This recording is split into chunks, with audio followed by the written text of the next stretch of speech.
Bien, mesdames, mesdemoiselles, messieurs, bonsoir. Bonsoir à vous tous qui êtes présents ici, naturellement, dans les locaux du Presse Club, de ce nouveau Presse Club de France. Et puis, évidemment, bienvenue à tous ceux, et je sais que vous êtes très nombreux, plusieurs milliers, me dit-on, à nous suivre sur donc, le Facebook Live du Presse Club, en compagnie donc...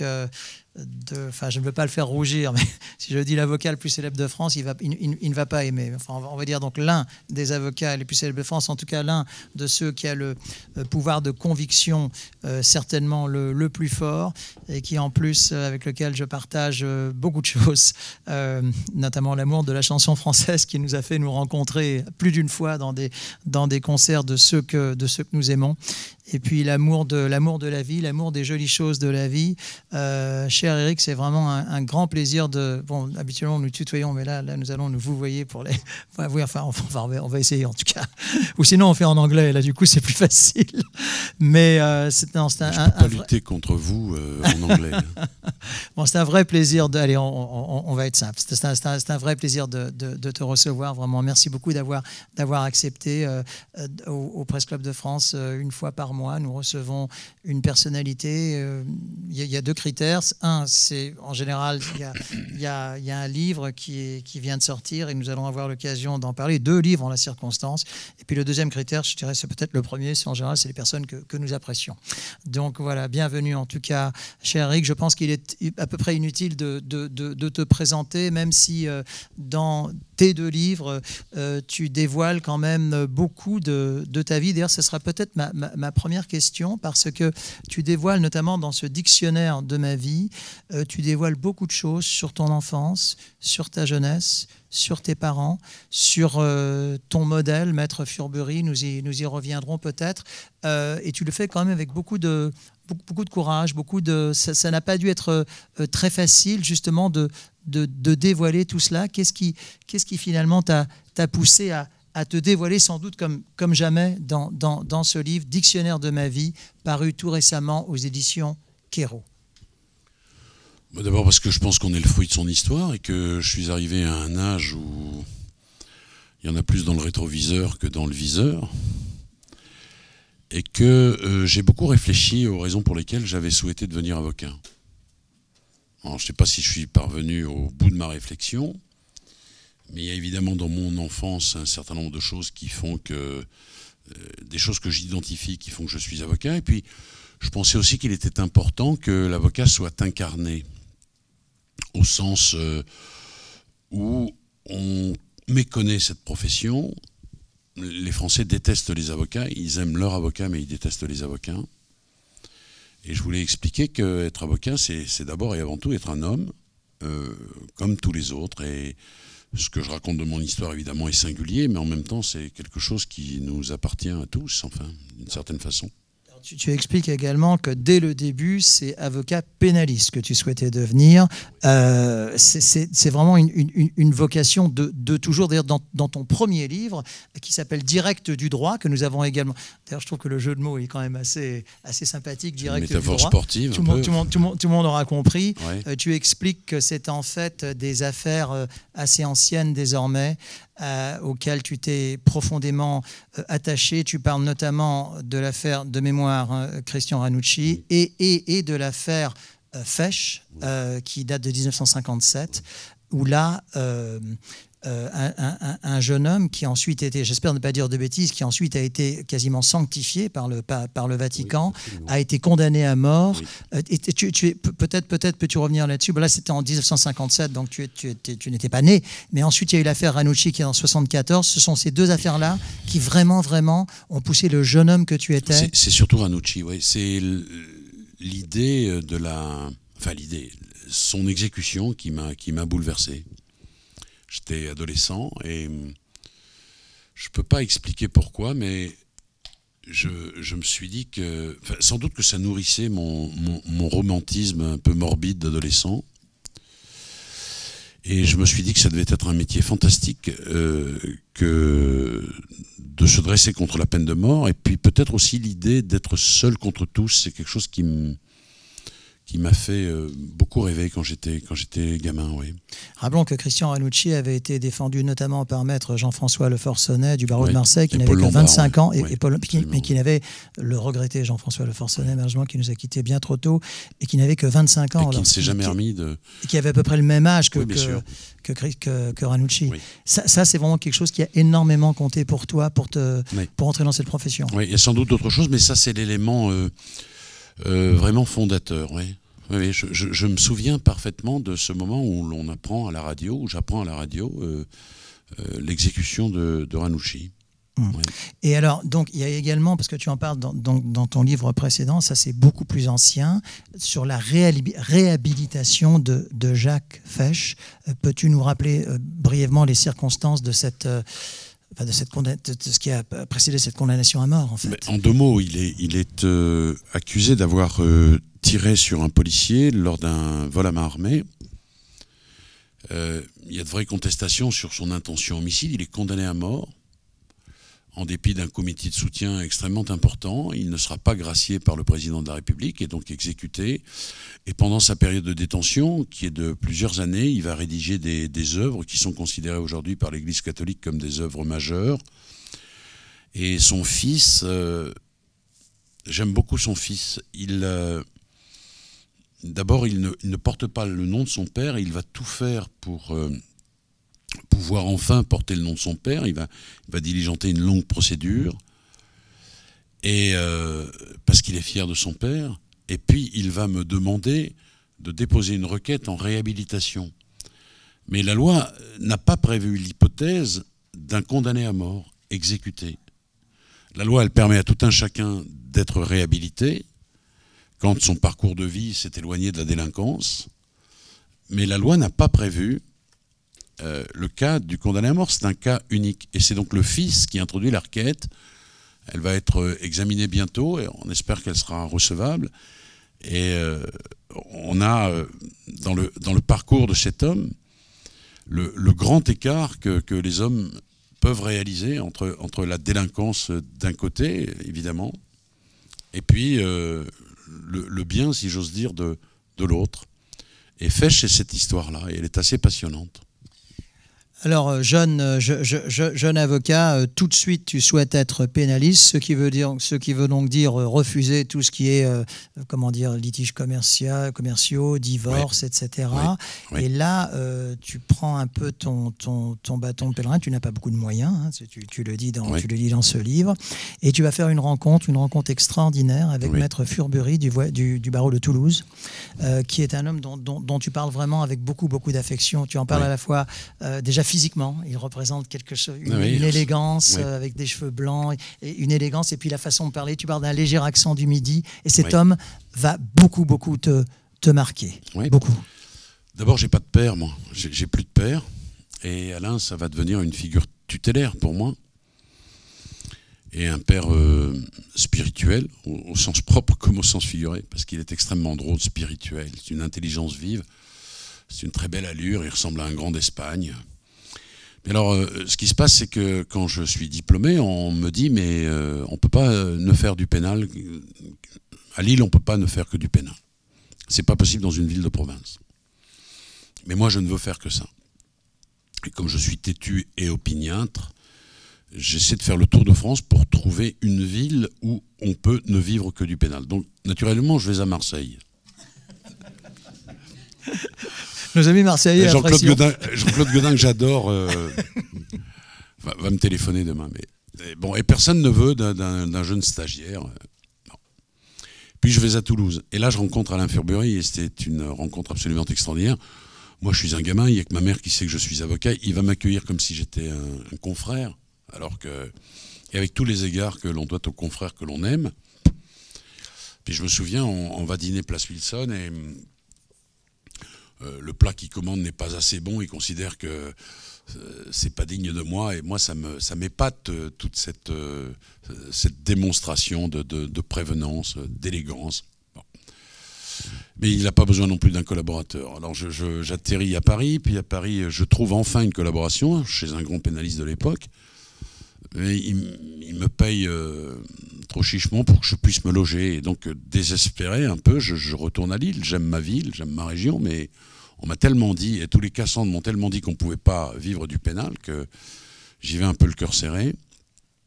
Et là, je vais avoir une opportunité fantastique, parce que c'est des gens qui font du droit des affaires, qui vont m'embaucher, mais à mi-temps. Et le matin, je traite leur dossier, et l'après-midi, je suis libre. Enfin, à mi-temps, en tous les cas, je peux développer ma clientèle pénale.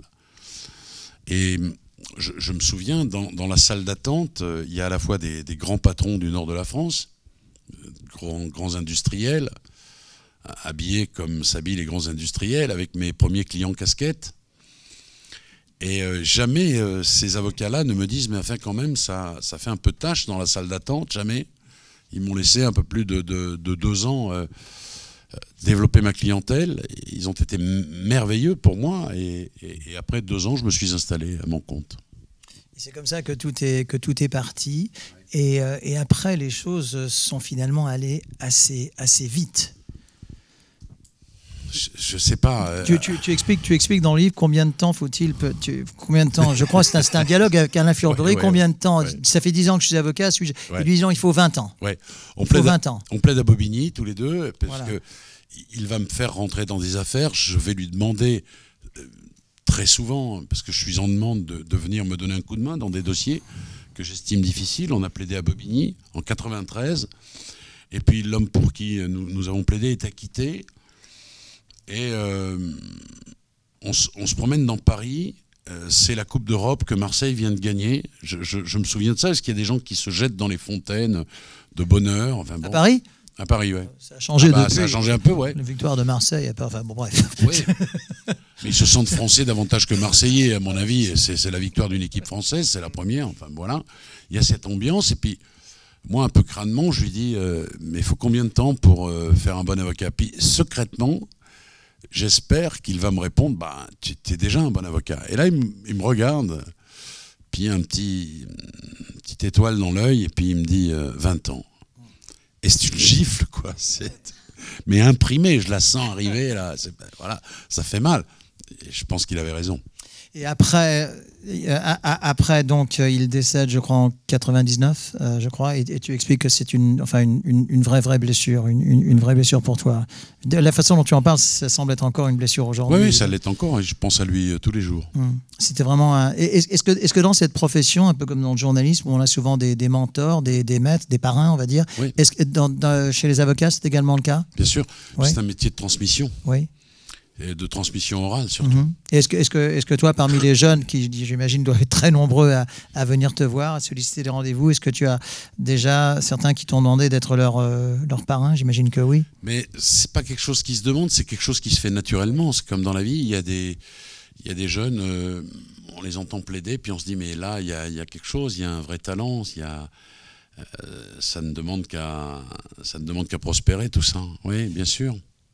Comment se sont passés, Éric, parce qu'aujourd'hui, aujourd'hui, on a le sentiment, qui est un sentiment évident, que tu es aujourd'hui devenu l'avocat le plus, on va dire, le plus médiatique de France. D'ailleurs, tu parles d'un chapitre qui s'appelle... Ce qui est intéressant dans ce dictionnaire, c'est que c'est A comme acquittement, B comme Bataclan, nous y reviendrons, C comme cuisine. C'est extrêmement varié. Tu parles de ton amour de la cuisine. Je fais une petite parenthèse, mais tu parles de ton amour de la cuisine. Oui. Tu parles de ton amour des cigares. Oui. Tu parles de ton amour, j'ai de le dire, même si ce n'est pas politiquement correct, et ça, je pense que tu en parleras. Tu parles de ton amour de la tauromachie, voilà, etc. De la chasse, etc. Tu parles finalement avec beaucoup de sincérité de passions qui ne sont pas devenues toutes avouables aujourd'hui. Et là, tu fais un chapitre. Elles sont toutes inavouables. Voilà, elles sont toutes inavouables. Et là, tu fais un chapitre qui est quand même assez courageux. Qui est très courageux sur finalement, tu parles de ton amour du whisky également, de mémoire. Ouais, à W, c'était whisky ou wapiti. Comme je connais mieux le whisky que les wapitis. Voilà. Et c'est un livre extrêmement, extrêmement honnête. Et donc, tu parles donc de ces fameux réseaux sociaux. Et on sent, à travers tes lignes, que tu ne les aimes pas beaucoup. Tu parles de ta passion pour l'écrit, tu parles d'un dictionnaire également. Ça, c'est assez éloigné justement des réseaux sociaux. Comment aujourd'hui arrives-tu à concilier finalement tes passions qui sont désormais connues de tous Et le fait qu'aujourd'hui, je te cite, on ne peut malheureusement plus rien dire. Et on ne peut même plus dire à une jeune femme qu'elle est jolie. Enfin, j'exagère un petit peu, mais voilà. Donc, comment réagis-tu à tout cela ? Mais ce que je crois au fond, c'est que on est dans une époque qui est à ce point moralisatrice qu'elle nous amène à stigmatiser ce qui nous oppose plutôt que de constater ce qui peut nous unir. C'est-à-dire que la moralisation à outrance, c'est le bien contre le mal. Alors Ferré disait ce qui est emmerdant avec la morale, c'est que c'est toujours la morale des autres. Et ça nous conduit à des clivages qui sont, à mon avis, extrêmement inquiétants, pour ne pas dire extrêmement dangereux. Le plus dangereux de ces clivages, évidemment, c'est les communautarismes, qui n'ont jamais été exacerbés autant qu'aujourd'hui. Il y a des familles juives, par exemple, et beaucoup de familles juives qui quittent certains départements parce que ça n'est plus vivable pour elles. Des violences dans les communautés, tout ça, on entend malheureusement parler de ça tous les jours. Il y a aussi des clivages entre les hommes et les femmes avec... vous avez vu que maintenant on ne parle plus de meurtre, mais de féminicide. On a du mal à dire qu'une jeune fille est jolie. Il y a tout un nouveau code qui s'est instauré dans les rapports hommes-femmes. Le fait de siffler une femme aujourd'hui, c'est 90 € d'amende, alors que pour moi, ça devrait être réglé par la bienséance et pas par autre chose. Et d'ailleurs, nous avons une relation commune, je ne dirais pas qui c'est ici, qui est une dame d'un certain âge, qui est l'élégance incarnée, qui m'a dit récemment « Ah, moi, je regrette de ne plus être sifflée ». Vous avez des fous furieux, des intégristes, des talibans partout. Là, je ne parle pas de religion, c'est au sens familier du terme, vous l'avez compris. Mais enfin, quand un député socialiste dit « Madame la Présidente », ça va très bien. Quand il dit « Madame le Président », il est amputé d'un tiers de ses indemnités. On est chez les dingues. Hein. On n'a pas autre chose à foutre que ça. Pensez pas qu'il y a d'autres sujets que voilà. Je poursuis avec ça. Il y a l'élu verte qui dit on ne devrait plus parler du patrimoine mais du matrimoine. Mais franchement, je lui ai souhaité d'ailleurs de merdre les élections. Comme ça, voilà, on sera quitte. Mais penses-tu et je termine là-dessus parce que ta question, elle est très très complexe. C'est tout le bouquin presque en une question. Et puis ensuite, il y a plein de choses aussi qui nous opposent et on stigmatise nos différences en permanence parce que c'est dans l'air du temps. Macron dit devant les agriculteurs, je bois un verre de vin le midi. Bah, s'il ne le dit pas devant les viticulteurs, je ne vois pas devant qui il va le dire. Allez, polémique, les ligues anti-alcoolo, etc. Vous dites, moi j'aime la viande, j'aime la barbaque. Alors vous avez les véganes qui vous tombent sur le rable. Vous dites, moi j'aime la corrida. Mais écoutez, moi je comprends qu'on puisse ne pas aimer la corrida. Vous avez le droit de ne pas y aller si vous n'aimez pas. Vous avez le droit de la détester. Vous avez même le droit de vous battre pour que la loi soit modifiée. Pour le moment, c'est un droit qui existe. Mais voilà, ça peut être évolutif tout ça. Mais ne m'interdisez pas d'y aller. Ne venez pas m'emmerder quand si je chasse. Moi, je pratique la chasse au faucon. Bon, je trouve que c'est la plus belle et la plus écologique des chasses. Ne venez pas m'emmerder si vous n'aimez pas. Vous avez le droit de ne pas aimer la chasse. Vous n'êtes pas obligé de chasser. Et puis tout est comme ça. Et tout est absolument comme ça. Vous avez Miss France qui dit, c'est quand même magnifique, il y a eu une blonde et puis une crinière de lion qui a été élue. Alors là, on lui tombe sur le râle parce qu'elle a dit crinière de lion et que la jeune femme est une jeune femme de race noire. Et ça n'arrête jamais, jamais, jamais. C'est une machine permanente. J'ai un confrère qui écrit récemment d'une consoeur de Marseille, qui peut-être va se reconnaître. Il dit elle est extrêmement compétente, c'est une excellente avocate dans son domaine, etc. Et dit-il, en plus, elle est jolie. Et alors là, c'est une association de boudins qui lui tombe dessus. Ouais. Pour dire, mais comment a-t-il parlé? Est-ce qu'il faut parler du physique? Enfin, on devient fou et ça n'arrête jamais. Quant à, vous avez des gens qui viennent vous expliquer qu'il ne faut pas aller à ces concerts. Pardon, vous n'êtes pas obligé d'y aller au concert de Quentin. Si vous voulez y aller, vous y allez. Si vous ne voulez pas y aller, vous n'y allez pas. Ça s'appelle la liberté, ça. Mais ce qui est fou, c'est qu'on est dans une époque où vous avez quoi qu'il arrive, une association qui se crée et qui vous dicte ce qu'il faut faire et comment il faut vivre. Et ça, je trouve que c'est insupportable. Penses-tu, nous en parlions il y a quelques minutes en préparant cet entretien, penses-tu qu'il y aura un retour en arrière ou penses-tu qu'au contraire, c'est désormais inscrit dans les gènes de la société ? Je crois qu'il y a des mouvements de fronde qui se créent. Moi, je n'appelle pas à la révolution poujadiste, mais je dis qu'il faut faire attention à nos libertés, il faut faire attention. D'abord, je pense que les cycles sont faits comme des balanciers. Et que, par exemple, là, il y a des gens qui disent mais les 80 km/h, il faut quand même qu'on puisse discuter de ça. Alors c'est vrai qu'il y a des impératifs de sécurité, tout ça n'est pas facile, je le conçois bien volontiers. Quand on vous oppose les morts, etc., ça mérite une vraie réflexion et ça mérite bien sûr qu'on prenne tout ça en considération. Mais est-ce qu'il n'y a pas aussi des excès ? J'ai assisté il y a quelques années à la conférence d'un universitaire de Lausanne qui expliquait que parfois la loi elle-même, quand elle est trop rigide, génère des infractions. C'est le cas de tous ceux qui n'ont plus de permis. Enfin, pour avoir le permis aujourd'hui, il y a une solution, c'est de ne pas conduire. Hein. Je suis navré de le dire. Quant aux politiques, là c'est du poujadisme, mais je ne peux pas m'interdire de le dire, ils ont tous des chauffeurs, puis de toute façon je vois mal les chauffeurs des grands politiques se faire... je sais que Autoplus avait suivi quelques chauffeurs de nos dirigeants. J'ai le souvenir que c'était des pertes genre 17 points en 1h30 de conduite. Bon, donc il faut aussi mesurer ce qu'est la vie des gens. Moi je ne monte pas dans un taxi sans que le type il me dise ah mais maître, il me reste un point, il m'en reste plus, comment on fait, etc. Donc il faut faire attention à ça. C'est la formule de Pompidou qui a été reprise par Macron d'ailleurs sur la question de savoir si on peut continuer d'emmerder les Français ou s'il faut... On est dans l'hyper-réglementation de tout. De tout. Vous savez, quand je suis arrivé ici, j'ai allumé une cigarette là sur le parvis, il y a un type de la sécurité qui est venu me demander de l'éteindre. Mais j'ai dit, monsieur, on est dehors. Maître Dupont-Moretti cherche un avocat pour le défendre d'avoir fumé une cigarette dans la rue. Il y a un deuxième type de la sécurité qui est venu. Oui. Voilà, et tout ressemble à ça. Alors j'aimerais qu'on revienne, parce que là aussi tu en parles avec vraiment énormément d'honnêteté, voilà, du fait qu'il est parfois très difficile d'être avocat, et notamment sur une affaire qui a vraiment secoué, eh bien mon Dieu, qui a secoué la France entière. Alors tu en parles avec une extraordinaire pudeur. Je parle évidemment de l'affaire Merah, de l'affaire Abdelkader Merah, où donc tu as évité à son... Oui, de Mohamed Merah, le tueur, et Abdelkader Merah, son frère. Tu lui as évité bien la prison à perpétuité suite à un procès qui a vraiment défrayé la chronique. Tu as reçu nombre de menaces, tu en parles. Ce n'était pas facile d'être cet avocat-là. Ça commence par une plaidoirie absolument magnifique qui est dans ce livre, où tu te mets à la place des familles des victimes. Ce livre, honnêtement, je l'ai lu avec beaucoup de passion. Vraiment, je vous le recommande très, très vivement. C'est un livre... on ne le quitte pas. On ne le quitte pas, ce livre. Tu en parles... Vraiment, d'ailleurs, rien que d'en parler, j'ai pas mal d'émotions dans cette voie.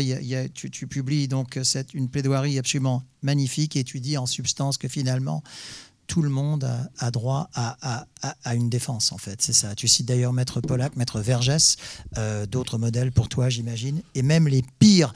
Enfin, là, en l'occurrence, tu as réussi à prouver que lui n'était pas le commanditaire. Mais il incarnait le pire. Il incarnait le pire. De l'opinion publique. Et donc, comment fait-on finalement pour défendre le pire ? Alors, je veux dire plusieurs choses. Là aussi, c'est une question complexe. Bon, d'abord, la plaidoirie, c'est la première fois que je publie une de mes plaidoiries. Parce que c'est par définition, par essence, une plaidoirie, quelque chose d'éphémère. Mais là, on est dans une volonté pour moi d'expliquer comment on peut défendre Merah. D'abord, défendre Merah, ce n'est pas, mais je pense que tout le monde l'a compris maintenant, défendre l'islamisme radical. Hein. Moi, je ne suis pas devenu barbu... oui, enfin d'accord, mais c'était avant. Et ce que je pense, c'est que ma réponse va être un peu longue, pardon, mais au fond, qu'est-ce que veulent les terroristes ? Ils veulent nous empêcher de vivre comme nous avons décidé de vivre. Voilà. Par la terreur. Donc ils ne veulent pas de notre démocratie, ils ne veulent pas des rapports que nous avons hommes-femmes, ils ne veulent rien de tout ça. La conception qu'ils ont de la justice, vous avez bien compris qu'il n'y a pas de place pour un avocat dans leur justice, parce qu'on égorge des malheureux sans... Bon, voilà. Et ces gens-là veulent que nous abandonnions nos principes, notre vie, notre mode de vie, nos habitudes, nos usages, voilà. Ce qui fait que nous sommes nous dans cette identité française, européenne. Et ce que j'essayais d'expliquer, c'est que si nous transigeons sur nos principes, alors les terroristes ont gagné. Si Merah considéré comme un islamiste radical, ce qui est le cas pour le coup, n'est pas jugé comme n'importe quel autre accusé, alors ça veut dire que les terroristes ont gagné et que nous avons failli sur les principes qui sont les nôtres. Et ça, c'est inenvisageable. C'est pour ça qu'il était important de défendre Merah. Et au-delà de ça, le principe qui devait être respecté, c'était celui qui veut qu'on ne condamne pas un homme si on n'a pas la preuve de sa culpabilité. Ce que la cour d'assises, composée de magistrats professionnels, a eu le courage de dire dans un arrêt, dans une décision extrêmement motivée là-dessus. On savait qu'il était en contact avec son frère. On ne savait pas ce qu'il se racontait. Il n'y avait pas d'acte positif de complicité. C'est la raison pour laquelle il n'a pas été condamné pour la complicité d'assassinat. Parce que la loi prévoit que pour être complice, il faut que sciemment, et l'adverbe est important, on ait donné son aide à l'auteur principal. Bon, cette preuve n'était pas rapportée. Je le disais depuis le début. Depuis le début de l'instruction, je disais, mais il n'y a pas la preuve. Et la cour d'assises a consacré ce principe essentiel, mais pour nous, pour l'idée que l'on se fait de notre société et de notre justice, principe selon lequel, quand il n'y a pas de preuve, eh ben on acquitte. Parce que devant la cour d'assises, on n'est pas au café du commerce. Au café du commerce, on dit « Ah, Merah, il mérite une balle dans la tête ». Et ça, c'est ce que j'appelle la bataclanisation des esprits. C'est-à-dire que ce terrorisme nous a fait tellement de mal, nous fait tellement souffrir, il y a tellement de victimes, de sang, de larmes, que, évidemment, on se dit, mais parfois à la hâte, au café du commerce, mais si on pouvait tous les zigouiller sans procès de façon sommaire. Mais je pense que nous reculerions si l'on faisait ça. Et il faut faire attention à la façon dont on regarde notre liberté. Je voudrais vous dire encore un mot. J'avais prévenu Nelson que ma réponse était un peu longue. Je viens de voir un sondage tout à fait récent. C'est des jeunes gens qui sont interrogés et qui disent, on leur pose la question du Bataclan et de Charlie Hebdo. Et ils disent, ouais, mais Charlie Hebdo, ils l'ont un peu cherché. C'est-à-dire qu'ils font une différence entre les victimes. Moi, je n'aime pas personnellement Charlie Hebdo. Je n'aime pas le blasphème. À titre personnel, c'est pas ma sensibilité. Sœur Emmanuelle qui se fait troncher, je parle Charlie Hebdo là, par l'adjudant Cronenbourg, ça me fait pas rire et je n'ai pas acheté ce journal, je suis pas obligé de l'acheter comme on n'est pas obligé de faire ou de faire. D'accord. En revanche, le droit au blasphème existe dans notre pays. C'est une liberté qu'on peut user ou que l'on peut ne pas user. Et les gamins disent, au fond, nous renonçons d'une certaine façon à cette liberté-là, qui est la liberté de blasphémer, parce que nous craignons le terrorisme. Et bien là, le terrorisme a avancé, parce que nous avons bougé sur une liberté qui est la nôtre. Alors elle n'est pas essentielle, la liberté de blasphémer, hein, c'est pas fondamental, mais c'est une liberté quand même.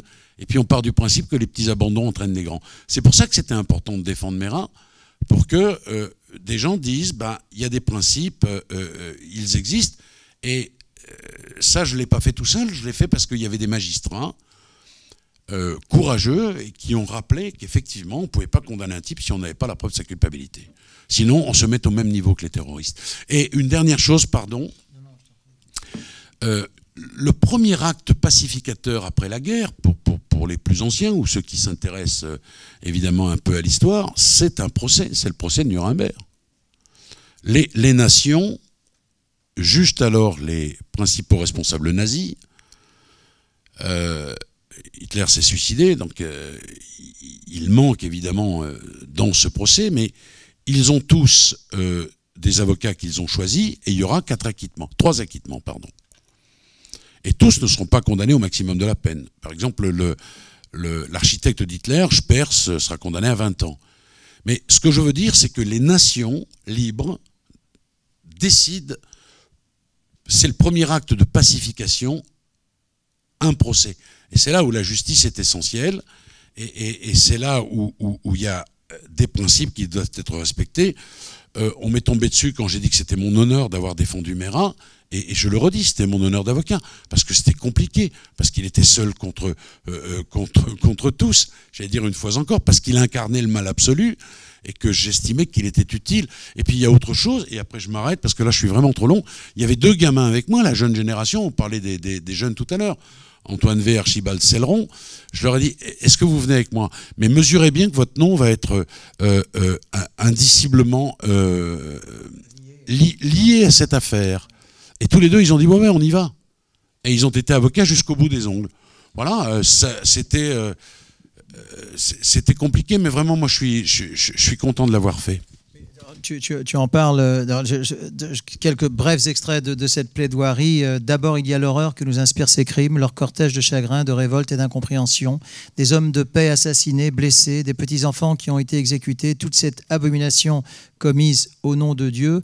Et tu poursuis un petit peu plus loin. Je sais encore que l'acquittement d'Abdelkader Merah, fût-il prononcé au bénéfice du doute, sera une injure pour certaines parties civiles, même si certaines d'entre elles déjà dans la presse ont évoqué cet épilogue. Après, tu poursuis avec beaucoup de... C'est extraordinaire parce que tu as à la fois une compassion énorme pour les victimes et leurs familles, et en plus, tu ferais vraiment là ton devoir d'avocat, l'essence même de la preuve. C'est-à-dire que tout homme, quel qu'il soit, quel que soit son crime, a droit à une défense. Je pense que tout le monde se souvient, enfin, ceux qui se sont intéressés à cette affaire, l'interview mémorable auquel me soumet le sieur Nicolas Demeuran, qui veut absolument m'attirer sur le terrain du compassionnel avec l'histoire de la tétine des enfants. C'est-à-dire que, d'abord, il y a ce dialogue incroyable où il me reproche d'avoir dit de la mère Merah que c'était une mère. Et je vais être obligé de lui répondre que c'est pas une vache qui avait lait. Je le redis. Et puis ensuite, quand j'évoque la défense de Merah, il me dit oui, mais il y a cet enfant avec la tétine. Et puis au bout d'un moment, je lui dis mais pourquoi vous croyez qu'il n'y a que vous qui êtes touché par cette image? Moi, je les ai vues, les victimes. Elles étaient là, dans la salle. Je peux même vous dire que certaines d'entre elles venaient le matin me serrer la main parce qu'elles avaient compris que c'était important que Merah soit défendue. Il y a même l'une des victimes qui l'a dit dans un grand journal du dimanche en disant mais c'est normal pour nous que Merah soit défendue. Et Nelson, je vais même te dire autre chose, parmi les courriers que j'ai reçus, j'ai reçu beaucoup de lettres d'injures, de menaces, non, une fois seulement, hein, mais beaucoup de lettres aussi de gens me disant mais vous avez raison, il y a tout ce débat, évidemment, puis c'est un débat passionné et passionnel. J'ai reçu la lettre d'un rabbin, c'est une lettre sublimissime, qui m'explique qu'il était indispensable que Merah soit défendue.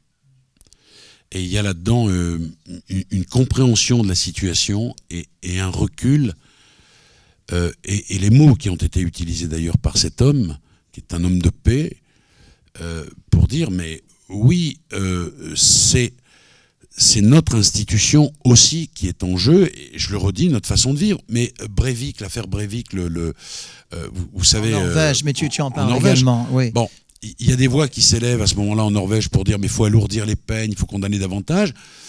Et il y a des voix qui s'élèvent pour dire mais si nous faisons cela, alors Breivik, d'une certaine façon, a gagné, parce qu'il nous impose sa loi et sa loi terroriste. C'est un peu tout ça... les choses importantes de cette affaire.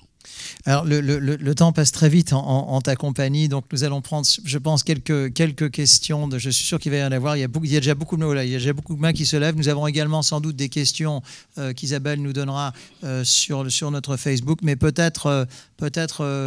Alors je ne sais pas qui veut commencer. Voilà. Bonsoir. Concernant l'affaire Merah, il y a 2 avocats qui ont refusé de le défendre, et donc du coup ils ont appelé Moretti en disant... Non, j'ai été dans la procédure dès le début, monsieur. Donc c'est vous qui avez fait appel? Ah non, moi j'ai fait appel à personne, parce que d'abord c'est interdit. C'est la famille Merah qui m'a contacté au début de son incarcération. Je suis allé voir, j'ai j'ai vite compris que dans le dossier, il y avait un certain nombre de difficultés. J'ai vite compris qu'il était là, puisque son frère s'était fait tuer par les services de police, qu'il était là pour moi par défaut. Et que il est important, parfois pour certains, dans les affaires de cette nature, où l'opinion publique est à vif, de désigner et d'offrir un coupable. C'est ce que j'ai dit quand je suis sorti du procès. J'ai dit, j'ai fait une déclaration sous les huées de quelques activistes du Bétard. Je ne sais pas si vous avez vu ces images, mais j'ai dit qu'en réalité, oui, on avait renvoyé Abdelkader Merah parce que son frère s'était fait tuer. Et je pense que si Mohamed Merah avait été pris vivant, Abdelkader Merah n'aurait pas été renvoyé dans une cour d'assises. Je le pense vraiment. Mais non, à ma connaissance, il n'y a pas d'avocats qui ont refusé de plaider pour lui. Mais il y a d'autres affaires, enfin, je connais d'autres affaires de cette nature dans lesquelles des avocats ont évidemment refusé d'y aller. Oui. C'est aussi un risque, en termes d'opinion publique, c'est pas simple non plus. Hein. Moi, j'ai réfléchi 2 minutes quand même. Hein. Je me suis dit... Bon, financièrement, j'en parle même pas. Alors, j'ai été amené à parler de mes honoraires puisque j'ai été accusé par un dénommé Sifawi, pseudo-journaliste, je cite son nom, d'être payé par Daesh, ce qui était n'importe quoi. Alors, c'était une polémique de plus, voilà. Et donc, j'ai répondu à cela, évidemment, en disant... que je n'avais même pas demandé le bénéfice de l'aide juridictionnelle parce que je voulais pas qu'il y ait une polémique supplémentaire. Voilà. Mais Eric, j'imagine qu'il y a beaucoup d'affaires que tu plaides gratuitement en fait. Non, beaucoup non, mais il y en a quelques-unes. Quelques-unes, oui. Oui, voilà. Enfin, je ne sais pas ce qu'on appelle beaucoup, mais, non, mais il y en a quelques-unes. Mais celle-là, je la trouvais tellement importante sur le terrain des principes. Je me disais en fait, si j'y vais pas, une fois que j'ai été désigné par lui, si je me dégonfle... je suis pas avocat, voilà. Hein, mais évidemment que j'y ai réfléchi un instant. Moi, j'avais pas besoin de cette affaire, même en termes de notoriété, de médiatisation. J'avais 57 ans, je suis plus proche de la sortie que de l'entrée. Franchement, j'avais pas besoin de ça. Mais je trouvais que c'était important. J'ai dit que c'était un honneur de l'avoir défendu. Et je le redis, n'en déplaise à Bernard-Henri Lévy et à d'autres. Avec lequel tu n'entretiens pas des rapports, on va dire. Vous ne partirez pas aux vacances ensemble. Non, je crois pas, non. Ni même de la chasse aux faucons en Écosse. Non. Alors, oui. Bonsoir maître. Alors j'avais une question pour vous. Vous qui couvrez tous les procès les plus médiatisés de France et qui êtes évidemment très régulièrement interviewé dans le cadre de ces procès, comment faites-vous pour justement... connaître la limite lorsque vous communiquez des informations aux journalistes, ne pas trop en dire sur des procès Dans les procès en cours, je parle très rarement. Si vous regardez ça de près, dans Merah, par exemple, j'ai attendu que le verdict soit prononcé avant de m'exprimer. Je suis allé sur France Inter, et puis il y a eu un film qui a été réalisé pendant le procès, qui a été diffusé sur la chaîne 23, où j'explique avec mon jeune associé Antoine V et l'un de mes collaborateurs Archibald Céleron, et on explique, on est, comme on dit aujourd'hui en live, comment on travaille, sur quel point on va porter notre défense, on explique qu'il n'y a pas de preuves, et puis on en fait une démonstration, et on explique notre état d'esprit au fur et à mesure. C'est extrêmement pédagogique ce film, et ça a été fait exprès. Mais ça a été diffusé après le procès, pas avant. D'abord, avant, je savais bien que j'étais inaudible. Parce que les journalistes aussi font dans le compassionnel le plus absolu. C'est-à-dire que dans le compassionnel et dans le lacrymal, tout ça emporte tout sur son passage. On a beaucoup de mal à réfléchir aujourd'hui avec recul. On est effectivement dans le compassionnel et on est, de par les réseaux sociaux, dans l'immédiateté. Donc, vous levez et puis dire, attendez, il n'y a pas d'éléments s'agissant de Merah, vous êtes inaudible. Et après vous, il y a 5 parties civiles qui racontent que les victimes sont dans un chagrin effroyable, ce qui est vrai, et il ne reste rien de votre parole, elle n'est pas efficace. Donc moi, j'ai renoncé, et plus je vieillis, plus c'est comme ça, moi je communique pendant les procès. Voilà. Après, oui, pendant, c'est extrêmement rare. Et puis de toute façon, comme je dénonce ce qui se passe sur les chaînes d'infos continues, où on fait des procès avant l'ouverture des vrais procès, avec un flic bidon qui ne connaît pas les PV, une présidente de cour d'assises à la retraite qui vient parler d'un dossier qu'elle ne connaît pas, un avocat qui n'a rien d'autre à faire que de parler d'un dossier qui n'est pas le sien, et un psychiatre qui raconte la psychologie du type qui est suspect alors qu'il ne l'a jamais vu, moi, je ne peux pas participer à des trucs pareils. Je trouve ça ridicule. Et je dis dans le bouquin, d'ailleurs, tapez 1, il est coupable, tapez 2, il est innocent, tapez 3, vous gagnez un voyage à Cayenne ou à l'île du Diable. Voilà.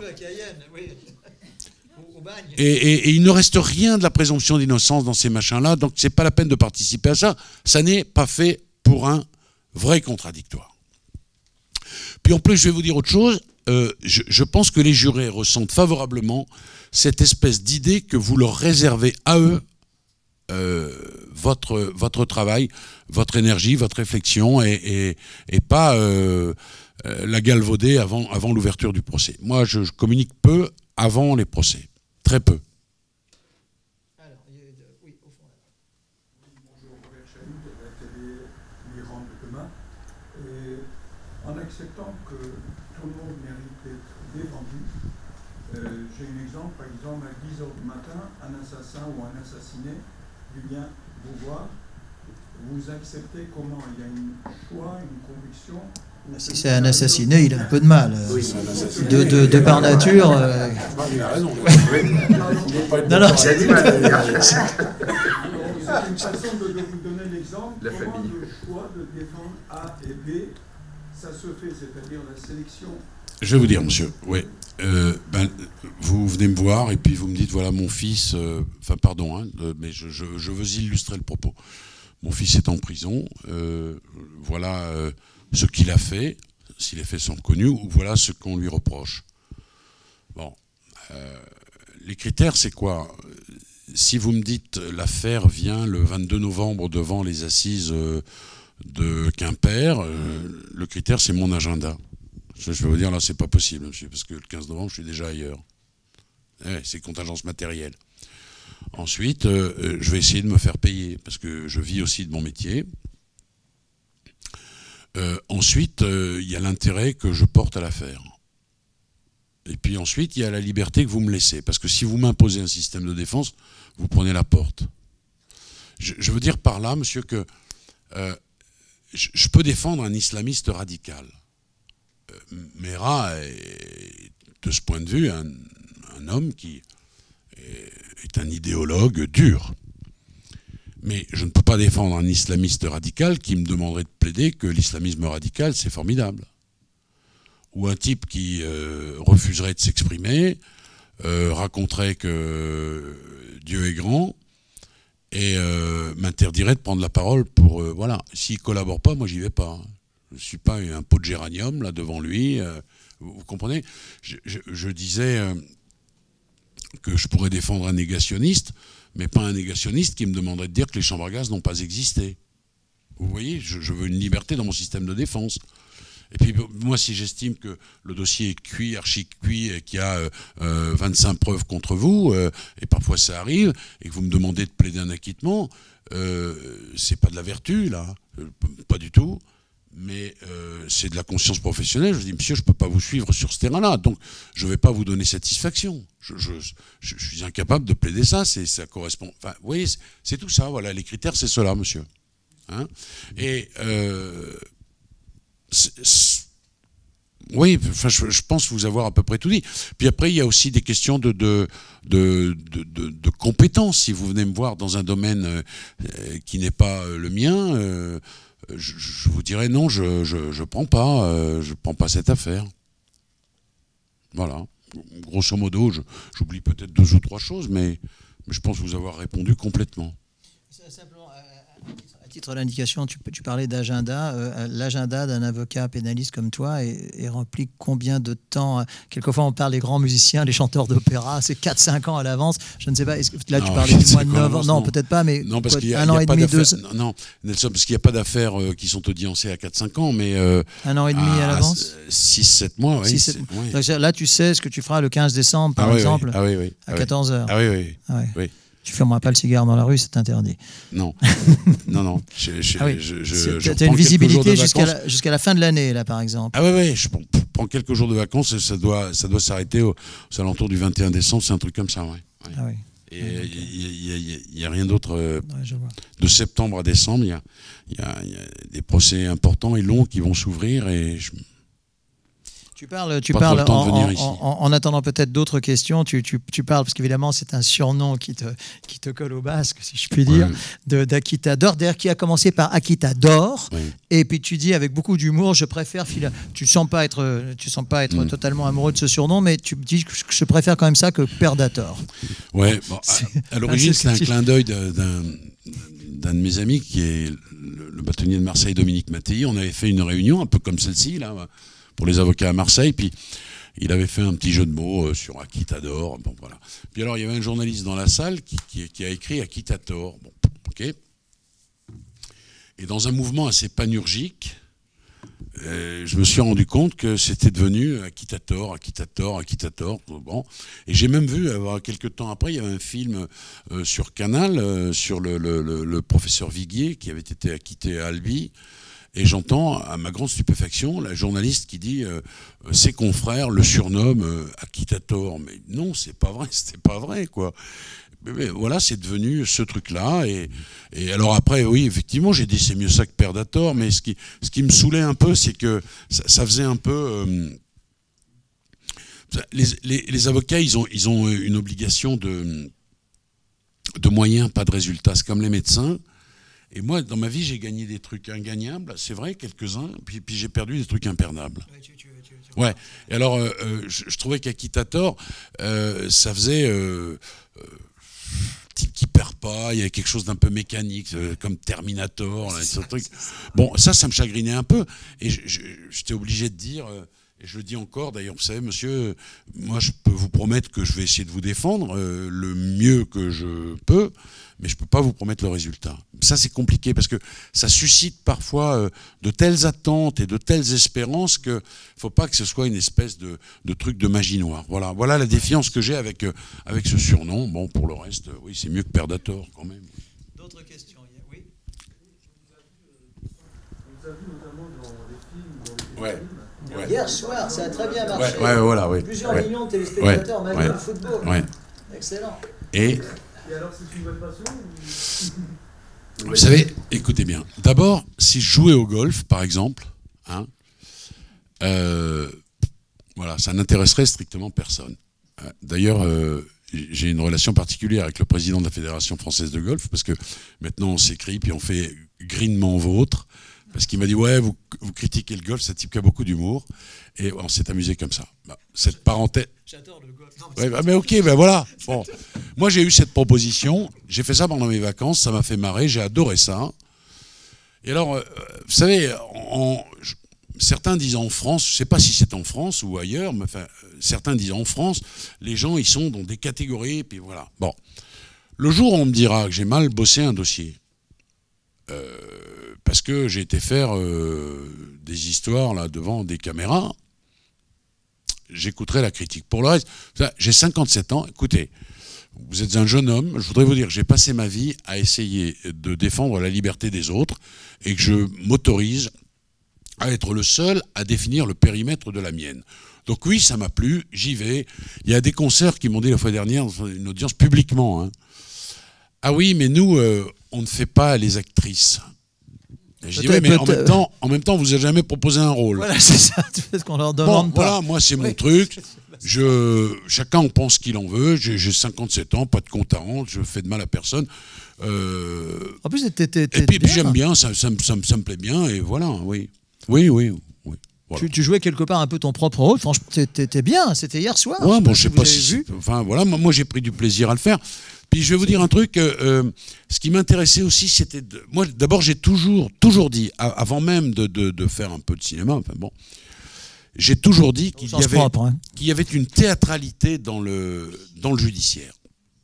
Alors, certains de mes confrères poussaient des cris d'orfraie, disaient comment, mais je dis, regardez, il y a des colonnes, c'est comme une salle de spectacle, il y a des colonnes.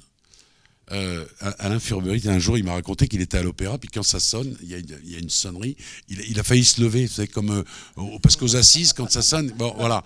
Je veux dire, il y a des costumes, il y a un rituel, et dans l'expression, vous êtes dans une théâtralité. Dès que vous prenez la parole en public, vous êtes dans une théâtralité. Bon, voilà. Donc, il ne faut pas le nier, ça. Alors, les mauvaises langues disent, oui, mais les avocats, c'est des acteurs. Tous les orateurs, d'une certaine façon. Le présentateur du journal, du journal télévisé, il essaie de prendre une tête de circonstance, mais c'est normal. Mais moi, je peux vous dire une chose, c'est que si un avocat n'est pas sincère, c'est comme quand un acteur n'est pas sincère. Et là, je parle d'une vraie sincérité, d'une vraie authenticité. Ça se voit tout de suite. Et ce qui m'intéressait, c'était de savoir comment des acteurs, sur un truc totalement de fiction, peuvent faire monter une émotion, alors que nous, on a quand même une vraie réalité tangible, qui est un être humain que l'on a l'honneur de défendre. Et ça m'intéressait beaucoup, ce rapport-là. Et c'est pour ça que j'y suis allé, puis j'ai pris du plaisir, et puis tout le monde a été sympa avec moi, et je me suis bien marré, pour résumer. Et je revendique ça, oui. Comment ça se passe justement avec le Conseil de l'Ordre dans ces cas-là? Est-ce qu'il y a un peu de jalousie quelque part? Non, le Conseil de l'Ordre, non. Pas du tout. Mais tu sais que Alberno avait déjà tourné pour Lelouch. Et alors, il avait rencontré... bon, c'est une autre époque où les choses étaient plus... comment dirais-je, moins libre qu'aujourd'hui peut-être, et il avait rencontré une consoeur qui, persiflant dans les couloirs, lui avait dit « Alors, maître No, quel est donc votre prochain rôle ?» Et il avait répondu « Tenancier de bordel, madame. » Mais c'était il y a longtemps, hein. Non, mais le Conseil de l'Ordre, c'est les... Non, les avocats sont au cœur de la vie, donc il n'y a pas de raison que... Pas de jalousie particulière ou de... J'espère, mais moi, en tous les cas, à part ces quelques réflexions que je trouve assez minables, auxquelles j'ai eu droit, je trouve que personne ne m'a ennuyé avec ça, en tous les cas dans mon métier. Après, il y a évidemment des internautes, genre Moto 59, Faucon 73, vous savez, les mecs qui trouvent que... Mais je m'en fous de ça. Parce que c'est ça, au fond, on a beaucoup parlé aussi des réseaux sociaux. Tu en parles là, de toutes ces personnes qui déversent de la haine de façon anonyme. Oui, anonyme, oui, de façon anonyme. Ça, c'est quelque chose qui, visiblement, ne te plaît pas du tout. Bah non, non. C'est pas terrible quand même. Hein. D'ailleurs, tu fais également quelques pages sur Balance ton porc. Enfin, on n'a peut-être pas le temps de s'y attacher. Là, oui, il y a peut-être d'autres questions et après nous devrons malheureusement conclure. Eric signera quelques... Alors peut-être madame et puis ensuite on prend derrière et après nous... Je voudrais savoir si dans les affaires que vous avez plaidées, oui.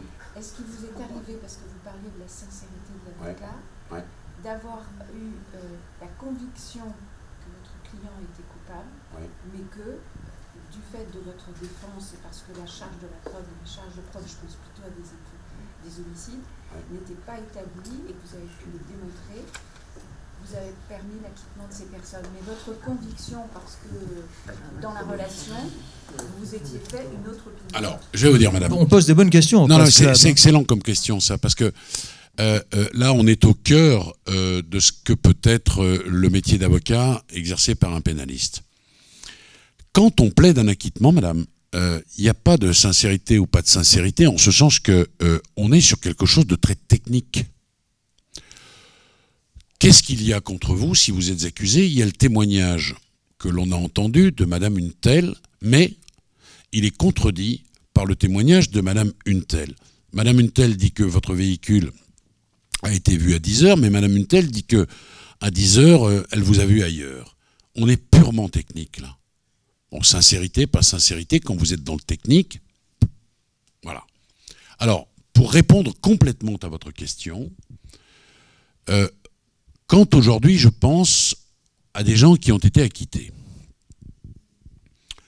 je me dis souvent, il m'arrive de refaire les procès dans ma tête. Je pense à quelques affaires en particulier et je me dis, mais il y avait quand même des éléments à charge. Ouais, mais il y avait aussi des éléments à décharge. Et finalement, au bout de mon délibéré avec moi-même, j'aboutis à une seule certitude, c'est que si j'avais été juré, au bénéfice du doute, j'acquittais. C'est-à-dire, je n'ai pas la certitude de la culpabilité, j'en tire les conséquences.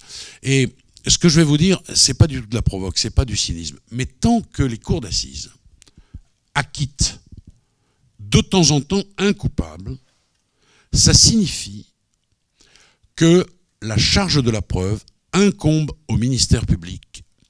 Et cette décision, qui moralement est critiquable, est une décision judiciairement qui est intéressante, parce que ça signifie que le doute profitera toujours aux vrais innocents.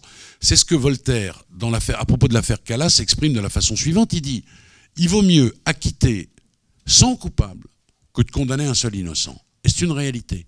Parce que tant que le doute est là, il est une protection pour le véritable innocent. Et de temps en temps, c'est vrai, il y a un type qui passe au travers des gouttes et qui échappe à la répression. C'est vrai. Mais c'est le prix du doute, ça. Et ce prix-là, il est essentiel.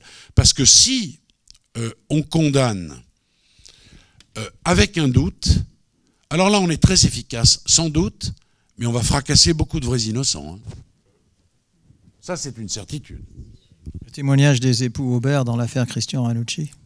Parce que tu en parles dans ton livre précédent qu'il a envoyé à l'échafaud, pour ainsi dire. Alors que, ouais, enfin bon, j'ai vu encore deux mains et après nous devrons conclure. Mademoiselle, peut-être. Bonjour, maître. Vous racontez combien ça peut être difficile pour vous de vous installer. Quelles ont été les principales difficultés? Vous êtes jeune avocate, vous. Quel conseil vous c'est bien. C'est bien. Vous l'avez vu tout de suite. Vous avez prêté serment? Oui. Le petit, je suis l'avocate. D'accord. Ben, la grande difficulté, alors ça concerne sans doute pas tout le monde, mais je vais vous répondre, vous me posez la question. La grande difficulté, c'est que le barreau, aujourd'hui, ne parvient pas à absorber l'ensemble des jeunes avocats qui sortent tous les ans des écoles. Et pour moi, c'est une difficulté énorme parce que non seulement le barreau ne les absorbe pas, mais vous avez la possibilité de vous installer tout de suite. Ce qui pour moi est une catastrophe, une hérésie totale, parce qu'on le disait tout à l'heure, ce métier-là est un métier de transmission et il faut avoir un maître de stage. C'est pour moi absolument indispensable.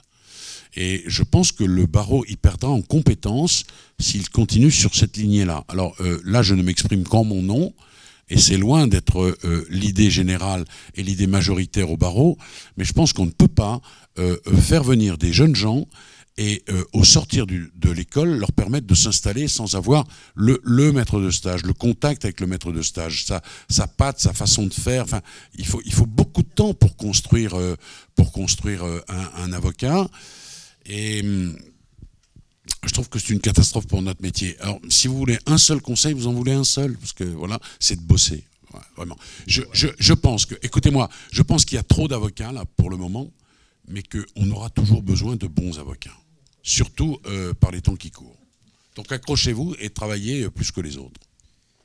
Une brève question et après... Ça fait un peu vieux con, hein, ce truc, mais bon. Est-ce que vous êtes inquiet d'un éventuel triangle aujourd'hui entre les magistrats, la presse et la police? Oui. Élaborer, c'est pas très compliqué. Dans l'affaire Fillon, par exemple, dont d'ailleurs on n'entend plus du tout parler depuis l'élection présidentielle, hein. Il y avait une urgence absolue. Là, maintenant, ça dort du sommeil du juste, hein, je vous fais remarquer. Vous avez l'homme ou Davé, je ne sais plus lequel des deux, qui sur un plateau de télévision devant moi disent mais on a les PV, voilà. Et je leur dis mais comment vous les avez obtenus? Fillon n'a pas accès aux PV, donc c'est où la femme de ménage ou les juges qui ont les PV, voilà. C'est pas plus compliqué que ça. Dans l'affaire libyenne, dites-moi, c'est pire encore. J'ai entendu toujours les mêmes d'ailleurs, et puis des gens de Mediapart évoquer leur connaissance du dossier. Ben moi par exemple, je défends M. Djouri, le dossier je ne l'ai toujours pas. Hein. C'est normal, il n'est pas mis en examen. Mais je ne suis pas moins légitime qu'un journaliste. Oui, je pense qu'il y a des violations patentes, graves, permanentes du secret de l'instruction. Oui, absolument. Absolument. Absolument. Et je vais vous dire autre chose. Vous avez vu Cache Investigation, là, sur l'affaire libyenne, que l'on devrait appeler Trash Investigation. Je vous explique pourquoi. Parce que les journalistes utilisent des moyens qui sont interdits à la police, et je le dis avec beaucoup de respect, à la police républicaine. Les caméras cachées, les histoires comme ça, la police ne peut pas utiliser ça. Alors, on fait de la caméra cachée, on fait cette émission totalement à charge, et puis une fois qu'elle est réalisée, le juge d'instruction la saisit l'émission, et s'en sert dans son dossier. Bah écoutez, si ça s'appelle pas de la collusion, je vous donne un dernier exemple, c'est quand même Mediapart qui a demandé au procureur de la République de Paris des poursuites contre Jérôme Cahuzac. Bah, quand les journalistes se prennent pour des flics, je trouve qu'il y a matière à s'inquiéter. Voilà. Tu parles également d'écoute téléphonique entre Nicolas Sarkozy et son avocat, Thierry Herzog, qui sont avérés. Bien sûr, ouais. Ils se téléphonaient, la France entière savait qu'ils avaient un lien avocat-client, d'accord. Et dans l'affaire dite libyenne, on a retranscrit des conversations téléphoniques, Herzog, Sarkozy. Et ils ont fait des recours, parce que c'est pas normal d'entendre un avocat quand il parle à son client. Et la Cour de cassation a rendu un arrêt très critiquable, très contestable, moi je dis même scandaleux, au terme duquel la plus haute juridiction de notre pays a dit oui, mais Nicolas Sarkozy n'a pas été mis en examen et n'a pas été placé en garde à vue dans cette affaire, donc le secret professionnel ne peut pas jouer. Bah, ça veut dire que dans une affaire de divorce, il n'y a pas de mise en examen, il n'y a pas de garde à vue, il n'y a plus de secret professionnel alors. Et ça c'est scandaleux, parce que ce qui est en cause, le secret professionnel de l'avocat, il ne protège pas l'avocat, il protège le client, il protège le justiciable qui vient lui confier son secret. D'ailleurs, ce n'est pas que des secrets criminels, ça peut être ça, mais ça peut être des secrets fiscaux, des secrets sentimentaux, des secrets industriels, que sais-je encore. Tu parles d'ailleurs très bien que dans ton bureau, tu en parles comme d'un sanctuaire. Ça devrait être un sanctuaire. Voilà. Or, c'est perquisitionné en permanence. Les juges d'instruction perquisitionnent de plus en plus les cabinets d'avocats. Et chez nous, ce que la loi réglemente, c'est la retranscription des écoutes. C'est-à-dire que la police écoute, et ensuite, si c'est un avocat, elle ne retranscrit pas. Mais elle a déjà écouté. Tandis qu'aux États-Unis, il y a un système très clair dans lequel vous êtes avocat, vous donnez tous les numéros de téléphone que vous êtes susceptible d'utiliser, et dès qu'il y a un coup de fil avocat, avec un des numéros répertoriés, ça coupe. Voilà ce qu'on fait aux États-Unis. Et voilà moi ce que je réclame. Alors, j'avais saisi tous les parlementaires avocats, il y en a quelques-uns, il y en a moins que sous la Troisième République, mais enfin, il en reste quelques-uns, pour dire, écoutez, il y a un vrai problème. Dans la plus grande démocratie, l'une des plus grandes et des plus belles démocraties du monde, les avocats peuvent être écoutés. À tout va. À tout va. Est-ce que vous allez légiférer? Alors, j'ai eu des tas de réponses. François Hollande avait d'ailleurs dit qu'il légiférait, il ne l'a pas fait.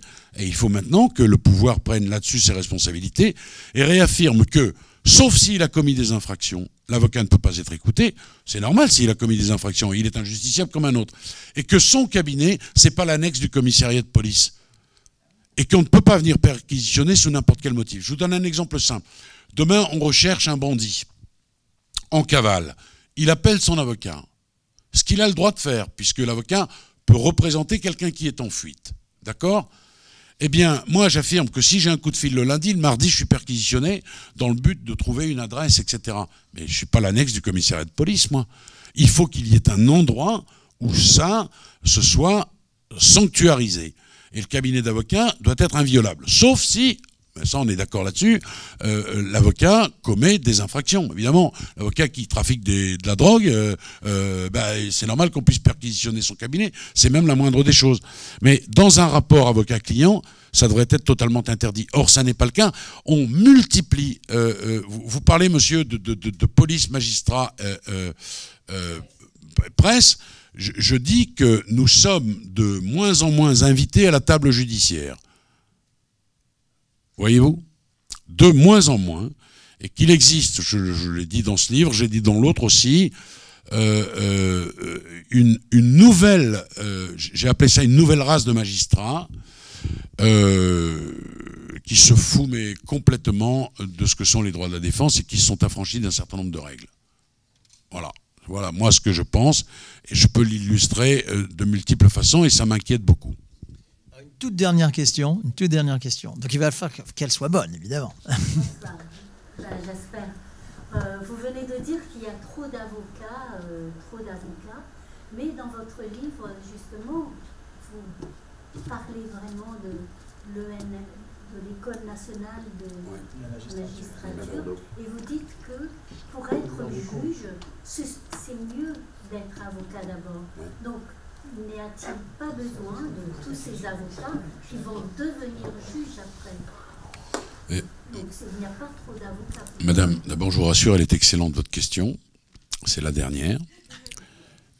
Non, ce que j'ai dit tout à l'heure, madame, c'est que je répondais à une question qui m'était posée par une future consoeur, c'est que, et elle peut confirmer mon propos, des écoles d'avocats sortent de jeunes avocats, évidemment, qui ne sont pas pris en stage aujourd'hui parce qu'il y a plus de jeunes avocats que de cabinets qui peuvent les absorber. Donc, il y a des gamins et des jeunes gens, des gamins, des gamines qui sont sur le carreau et qui s'installent tout seuls, et je pense que c'est dangereux pour la profession. Ça, c'est une chose que la profession devra régler. Sur l'École nationale de la magistrature, j'ai un certain nombre de positions qui sont clairement exprimées. Il y a un échange de lettres avec le directeur de l'ENM, qui est un type formidable, et qui m'a d'ailleurs invité, ce qui montre que... Monsieur Olivier Laurent, ouais, qu'il est loin d'être inaccessible au contradictoire. Je me suis retrouvé devant 380 futurs magistrats qui m'ont d'abord merveilleusement reçu, je tiens à le dire, et on a pu échanger, c'était assez passionnant. Dans le bashing ambiant, il y a un type du Monde qui a écrit que j'avais rétro-pédalé, pas du tout. J'affirme que on devrait revoir cette École nationale de la magistrature, notamment parce que, pour moi, on devrait d'abord être avocat avant de devenir magistrat. Pour une raison simple, c'est que je pense qu'à 26, 27 ans, 24 ans, je ne sais pas, quand on sort de ces écoles, le fait d'avoir tout ce pouvoir judiciaire peut le rendre arrogant. Et tandis que quand on est avocat, et vous allez en faire l'expérience, mais vous le savez déjà, on est forcément dans une posture d'humilité parce qu'on quémande, on vient demander. Et on sait ce que c'est que de se faire blackbouler, que de perdre, parce que, acquittateur ou pas, moi j'ai perdu plus d'affaires que j'en ai gagné. Hein. Ouais, d'accord ? Et parfois douloureusement. Et je sais ce que c'est que d'avoir le sentiment de l'injustice, le sentiment de ne pas avoir été entendu, le sentiment de tomber sur des juges qui s'en foutent, le sentiment de tomber sur des juges qui sont merveilleux. Je sais tout ça. Donc ça vous place dans une posture qui n'est pas une posture de « j'ai le pouvoir, je suis tenté d'en abuser », c'est la formule de Montesquieu. Voilà ce que j'essaie de dire. Et quand je vois le corporatisme de la magistrature, et quand je vois le comportement de certains juges que je dénonce, parce qu'ils préfèrent travailler avec la presse qu'avec les avocats, par exemple, eh ben je me pose un certain nombre de questions, et je pense que on pourrait y réfléchir ensemble sérieusement. Je dis ensemble tous les protagonistes du monde judiciaire. Voilà. Je crois que ce sera le mot de la fin. Éric, ça a été un vrai plaisir. Alors, il y a donc un certain nombre de livres qui sont arrivés. Enfin, il y a 2 livres. Il y a donc Direct du droit, ça c'est paru aux éditions Michel Lafon, il y a à peu près 1 an. Et puis celui qui est tout récent ici, Dictionnaire de... À ne pas confondre avec Dictionnaire amoureux, c'est pas la même collection. Dictionnaire de ma vie. Et là... là, c'est un régal, tout simplement. Donc voilà. Éric, mille merci. Je crois qu'on peut applaudir notre...